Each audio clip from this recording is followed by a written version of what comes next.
Hello friends, नमस्ते। कैसे हो आप लोग। इस वीडियो में हम इंडियन पॉलिटिक्स के सुप्रीम कोर्ट के ऊपर बहुत सारे most important MCQ question practice करने वाले हैं। आज प्रैक्टिस सीरीज का पार्ट 3 वीडियो रहेगा सुप्रीम कोर्ट के ऊपर। तो क्या सब क्वेश्चन है, चलिए एक्सप्लोर करते हैं, ठीक है ना। तो क्वेश्चन नंबर 1 क्या पूछा गया है, देखिए। What is the minimum age requirements to be appointed as a जज of a high court in India. India का जो हाई कोर्ट होता है, हाई कोर्ट का जो जज वो अपॉइंटेड होते हैं, उनका मिनिमम एज क्या होता है। अपॉइंटेड होने के लिए उनका मिनिमम एज क्या होता है, ठीक है ना। ये ऑप्शन देखिए, ऑप्शन देखकर उसका उत्तर गैस कीजिए। क्या होगा मिनिमम एज अपॉइंटमेंट के लिए, जो कि सटीक उत्तर है ऑप्शन नंबर डी, यानी कि नो मिनिमम एज स्पेसिफाइड। देखिए यहाँ पर कोई भी एज स्पेसिफाइड नहीं किया गया है, यानी कि the constitution does not prescribe any minimum age for appointments as a high court जज। हाई कोर्ट जज के लिए जो अपॉइंटमेंट चाहिए, अपॉइंटमेंट के लिए कोई भी मिनिमम एज यहाँ पर कोई भी प्रेस्क्राइब नहीं किया गया है, ठीक है ना। Only experiences based qualification are mentioned. हमारे जो कॉन्स्टिट्यूशन यहाँ पर मेंशन किया गया है एक्सपीरियंस बेस्ड क्वालिफिकेशंस, मतलब इतना साल तुम्हारा एक्सपीरियंस होना चाहिए, या फिर वकीलाती में तुम्हारा इतना एक्सपीरियंस होना चाहिए, यानी वकील में, ठीक है ना। तो नेक्स्ट क्वेश्चन क्या बताया गया है, देखिए। Which of the following is a necessary qualification for a person to be appointed as a Supreme Court judge। देखिए, सुप्रीम कोर्ट जज होने के लिए उनके पास क्या नेसेसरी क्वालिफिकेशन होना चाहिए। तो ऑप्शन देखिए, ऑप्शन देखकर आप गैस कीजिए क्या होगा। वीडियो पॉज करके आप ये सब काम कर सकते हो। क्या होगा minimum necessary qualification for a person to be appointed as the supreme court जज। तो क्या होगा, तो देखिए इसका सटीक उत्तर क्या होगा। देखिए सटीक उत्तर है ऑप्शन नंबर सी, यानी कि most be distinguished jurist in the opinion of the presidents. देखिए उनके पास जो वकील का नॉलेज, वकालती का नॉलेज बहुत डीपली होना चाहिए, बहुत लॉफुल होना चाहिए, ठीक है ना।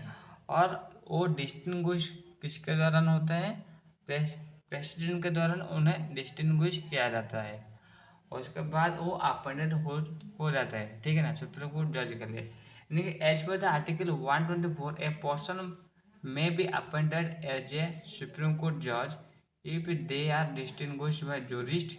उनके पास बहुत एक्सपीरियंस होना चाहिए लॉ के ऊपर, in the opinions of the president, और प्रेसिडेंट उसके ऊपर अपना ओपिनियन रख सकते हैं, यानी कि उन्हें डिस्टिंग्विश करते हैं, ठीक है ना। तो ऑप्शन नंबर सी ठीक रहेगा। नेक्स्ट क्वेश्चन क्या पूछा गया है, देखिए। The oath of the office for ए जज of the supreme court is administered by home. देखिए ओथ ऑफ ऑफिस फॉर ए जज, जज का जो ओथ होता है यानी कि शपथ पाठ, वो कौन करता है। ऑप्शन देखिए, ऑप्शन देखकर उत्तर कमेंट कीजिए। सुप्रीम कोर्ट का जो जज होते हैं उनके जो ओथ होता है, ओथ ऑफ द ऑफिस, वो किसके दौरान, किसके प्रेजेंट के दौरान होता है, वो कौन एडमिनिस्टर करते हैं, ठीक है ना। ऑप्शन देखिए, ऑप्शन देखकर इसका उत्तर कमेंट कीजिए क्या उत्तर रहेगा, जो कि सटीक उत्तर है ऑप्शन नंबर सी, यानी कि द प्रेसिडेंट्स ऑफ इंडिया। कौन करते हैं एडमिनिस्ट्रेट, जो कि प्रेसिडेंट होते हैं वो करते हैं, यानी कि the president administers the oath of office to the chief justice and the other supreme court जजेस। प्रेसिडेंट क्या करते हैं, एडमिनिस्ट्रेट करते हैं ओथ ऑफ द, यानी कि उनके शपथ पाठ करते हैं to the chief justice and other supreme court जजेस। और चीफ जस्टिस क्या करते हैं, साथ साथ सुप्रीम कोर्ट का जो अदर जजेस होते हैं उनके भी करते हैं, कौन, हमारे प्रेसिडेंट, ठीक है ना। नेक्स्ट क्वेश्चन क्या पूछा गया है, देखिए। तो ए जज of the supreme court can remain in the office until the age of, यानी कि सुप्रीम कोर्ट का जो जज होते हैं वो ऑफिस में रह सकते हैं, जो यानी कि वो अपने काम को आगे बढ़ा सकते हैं, यानी कि जज के रूप में वो रह सकते हैं। कितने साल तक वो रह सकते हैं, यानी कि उनका रिटायरमेंट एज क्या होता है। ऑप्शन देखिए, ऑप्शन देखकर इसका उत्तर कमेंट कीजिए और गैस कीजिए, जो कि सटीक उत्तर होगा ऑप्शन नंबर सी यानी कि 65 ईयर्स। देखिए the retirement age of the supreme court जज इज 65 ईयर्स। सुप्रीम कोर्ट जज का जो रिटायरमेंट एज होता है वो 65 ईयर होता है। ठीक ठीक है ना। नेक्स्ट क्वेश्चन क्या पूछा गया है देखिए, the salary and allowances of supreme court जजेस are charge on which fund. यानी कि हमारा जो सैलरी होता है और अलाउंसेस होता है किसका, सुप्रीम कोर्ट जजेस का, तो उनके जो सैलरी अलाउंसेस होता है वो कौन सा फंड में आता है, इंडिया का कौन सा फंड में उनको दिया जाता है सैलरी, जो कि सटीक उत्तर क्या होगा। ऑप्शन देखिए, ऑप्शन देखकर उत्तर कमेंट कीजिए, जो कि सटीक उत्तर होगा ऑप्शन नंबर सी यानी कि the consolidated fund of India. उनको सैलरी कैसे दिया जाता है, क्या रेगुलर दिया जाता है या फिर सैलरी के लिए कोई बिल पास होना चाहिए। देखिए the salary allowances and the pension of the supreme court जजेस are charge on the consolidated funds of India ensuring the independence from the parliamentary vote. देखिए उनके सैलरी के लिए कोई भी वोट नहीं चाहिए, जैसे अदर गवर्नमेंट जॉब सैलरी मिलता है उनको भी मिल जाता है टाइम पर, और उसके लिए कोई भी चार्जेस नहीं लगता है, और यह कॉन्सोलिडेटेड फंड ऑफ इंडिया से आती है। ठीक है ना। नेक्स्ट क्वेश्चन क्या पूछा गया है देखिए, देखिए ए हाई कोर्ट जज can be removed from the office by the presidents on the grounds of. यानी कि हाई कोर्ट जज को रिमूव किया जाता है क्या, कहाँ से, उनका ऑफिस से, by president on the ground of, president उनको रिमूव करते हैं। कौन सा बेस, कौन सा ग्राउंड रहेगा जिस ग्राउंड पर उनको वो रिमूव कर सकते हैं, क्या ग्राउंड रहेगा। ऑप्शन देखिए, ऑप्शन देखकर इसका उत्तर कमेंट कीजिए, जो कि सटीक उत्तर होगा ऑप्शन नंबर बी यानी कि प्रूव्ड मिसबिहेवियर्स और इनकैपेसिटी। मतलब उनका कुछ मिसबिहेवियर को प्रूव करके दिखाएंगे और उनका इनकैपेसिटी को शो करेंगे, उसके बाद उनको रिमूव कर सकते हैं। यानी कि हाई कोर्ट जज can only be removed by the president after the address the by the parliament. Parliament के द्वारा इसे एड्रेस किया जाता है, इसे इनको रिमूव करो, क्या इश्यू है वो एड्रेस करते हैं। ठीक है ना। On the ground of proved bye misbehaviour और इनकैपेसिटी, वो क्या करते हैं कि हमारे पार्लियामेंट में उनका जो मिसबिहेवियर को वो रिकॉग्नाइज करते हैं, हाँ ऐसा मिसबिहेवियर वो दिखाया है। ठीक है ना।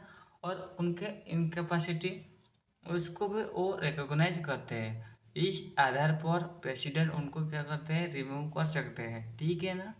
नेक्स्ट क्वेश्चन क्या पूछा गया है देखिए, देखिए what is the minimum numbers of the years of experiences as an advocate in a high court required to be eligible for appointment as a high court judge।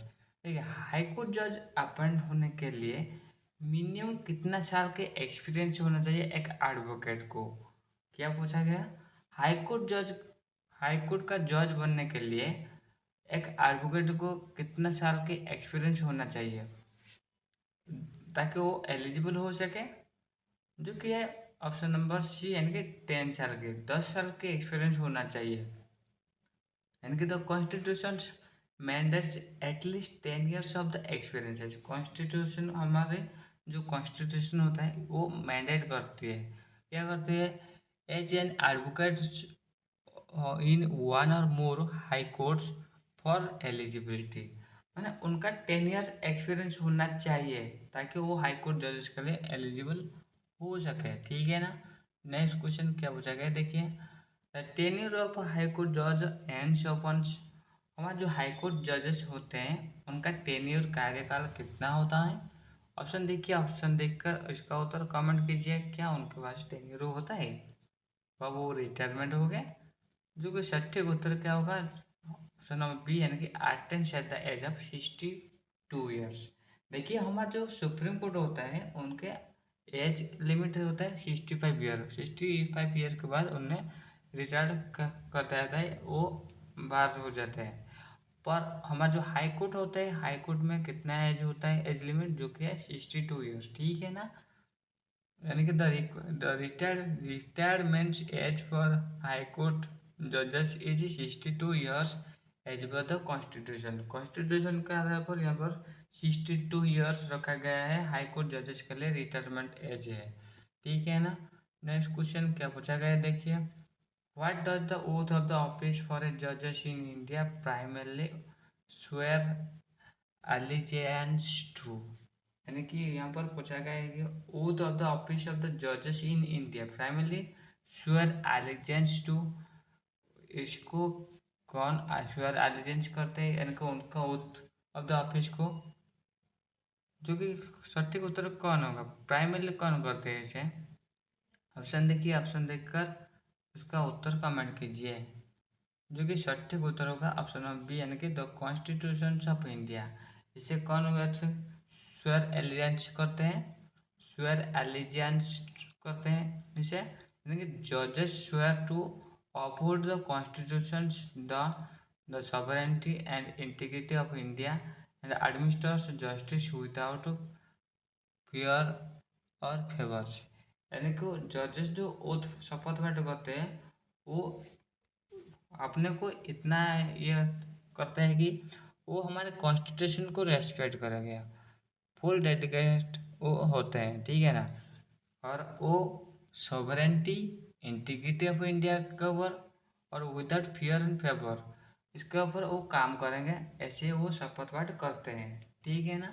Next question क्या बचा गया देखिए, क्वेश्चन नंबर 10 देखिए, can the salaries of high court जजेस be reduced during their term of office. मतलब क्या high court जजेस का जो सैलरी होता है वो क्या रिड्यूस कर सकते हैं during the term of office, वो अपने टेन्योर के काल में क्या उनको रिमूव किया जा सकता है या फिर उनका सैलरी को रिड्यूस कर सकते हैं। ऑप्शन देखिए क्या हो सकता है इसका सटीक उत्तर, जो कि सटीक उत्तर क्या होगा गैस कीजिए। बी देखिए, no but except during the financial emergency. उनका सैलरी ऐसे कांस्टेंट रहता है और या फिर बढ़ेगा, सैलरी इंक्रीज होगा पर डिक्रीज कभी नहीं होगा। पर डिक्रीज कब होता है, एक कंडीशन यानी कि फाइनेंशियल इमरजेंसी जब लागू होता है उस टाइम उनका सैलरी डिक्रीज हो सकता है, होता है भी है ना। Then salary of high court judges can't be varied to their disadvantages except during the financial emergency article 360। Financial emergency जो आर्टिकल 360 अगर लागू होता है तब उनका सैलरी क्या होता है रिड्यूस किया जा सकता है। ठीक है ना। Next question, who among the following is not involved in the appointment process of supreme court जजेस। यानी कि सुप्रीम कोर्ट जजेस को जो अपॉइंटमेंट होते हैं इनमें से कौन इसमें इन्वॉल्व नहीं होते हैं। ऑप्शन देखिए, ऑप्शन देखकर इसका उत्तर कमेंट कीजिए, इनमें से कौन इसमें इन्वॉल्व नहीं होते हैं। जो कि सटीक उत्तर है ऑप्शन नंबर सी, यानी कि the governor of the concern state. देखिए प्रेसिडेंट इसमें होता है, चीफ जस्टिस होते हैं, उनको वोट तय के लिए अपॉइंटमेंट के लिए भी उनका कंसल्टेंसी चाहिए।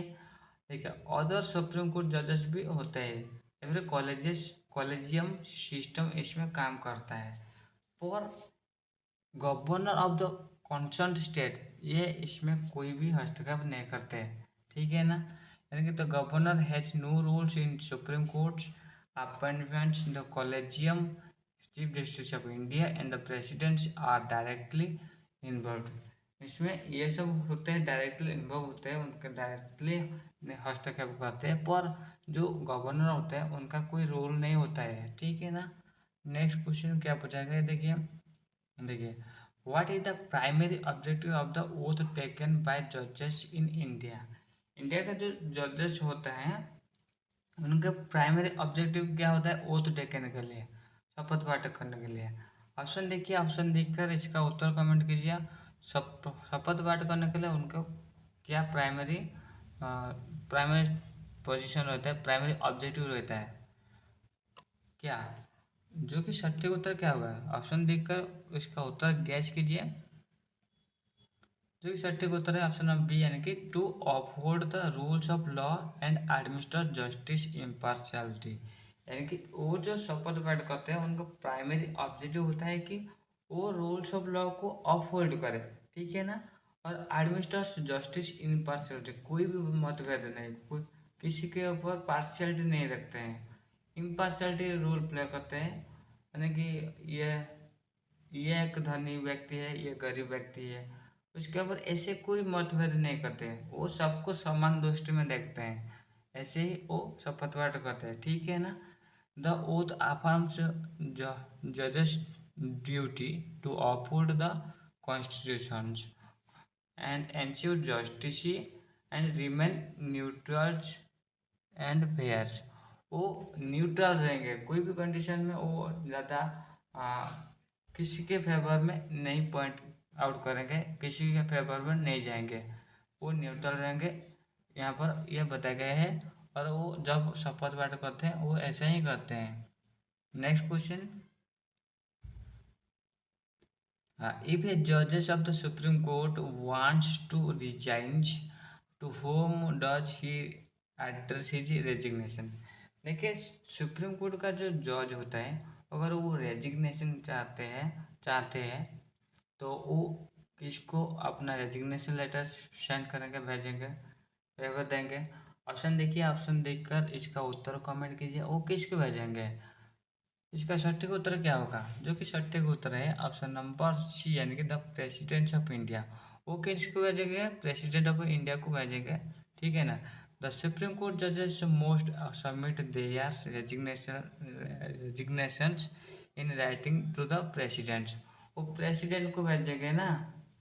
अभी चलिए नेक्स्ट क्वेश्चन चलते हैं। नेक्स्ट क्वेश्चन क्या है, पूछा गया है, देखिए, the maximum number of judges in the Supreme Court of India, including the Chief Justice, is determined by।